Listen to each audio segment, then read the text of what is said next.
یہ میرا پیغام پاکستان کی خواتین کے لیے. میں سب سے پہلے تو سلام کرنا چاہتا ہوں تحریک انصاف کی ان خواتین نے جنہوں نے بھرپور طریقے سے ہماری حقیقی آزادی کی جد و جہد میں شرکت کی، اور ان خواتین جو ابھی بھی جیلوں کے اندر ہیں اور ان سے پوری کوشش کی جا رہی ہے کہ کسی طرح یہ کہیں کہ تحریک انصاف کو وہ چھوڑ رہی ہیں، اور اس کے باوجود وہ کھڑی ہیں آج. تو پہلے تو میں ان کو سلام کرتا ہوں اور اپنی ملک کی خواتین سے یہ کہنا چاہتا ہوں کہ دیکھیں، ملک ترقی نہیں کر سکتا جب تک 50% اس کی آبادی، اس کی خواتین کی آبادی شرکت نہیں کرتی سیاست میں.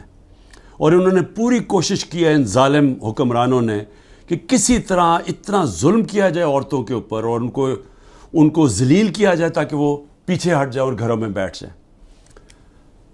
ملک کا مستقبل آپ کے ہاتھ میں ہے.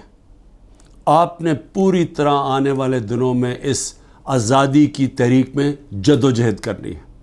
جب پاکستان بنا تھا ہماری خواتین نے بھرپور طریقے سے اس میں شرکت کی.